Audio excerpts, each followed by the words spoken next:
Jafar express हमला संजीदा सूरत हाल है। सिक्योरिटी फोर्सेज एहतियात से ऑपरेशन कर रही हैं। सिक्योरिटी फोर्सेज नहीं चाहती कि मासूम जानों का नुकसान हो। दिफाई तज्जियाकार हारिस नवाज की बोल के प्रोग्राम न्यूज़ पंच में गुफ्तगू। दहशतगर्द हमले के पीछे भारतीय हाथ करार दिया।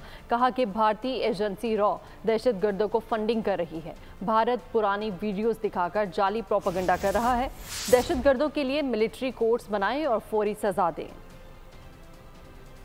ये बड़ी सीरियस सिचुएशन है। पूरी कौम को और हुकूमत को इसको सीरियसली लेना चाहिए। आर्म फोर्सेस ने तो देखें, general Asim Munir chief army साहब ने बारहा ये बात की है कि we are determined to eliminate terrorism from Pakistan.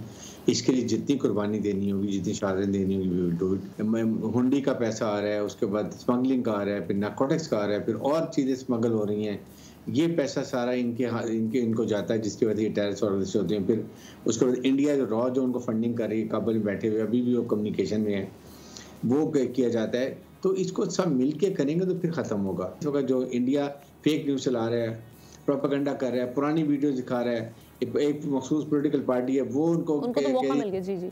आप एक जो ऑल पार्टी कॉन्फ्रेंस APC करें, जैसे ये शहीदों की जो APS के स्कूल क्या हुआ था, आप वहाँ पर चार्टर और जो बना हुआ उसको तो अमल करें। और सेकंड, स्पेशल मिलिट्री कोर्ट्स बनाएं, इसके लिए स्पेशल बनाएं, टेररिस्ट के लिए इसके एक्सक्लूसिव, और वहाँ पर उनको इमीडिएट सजा दे के उनको जो सजा देनी है की जाए, उनको सॉर्ट आउट किया जाए, ताकि डेटरेंस तो हो। सब्सक्राइब करें और बेल दबाएं ताकि कोई खबर रह न जाए।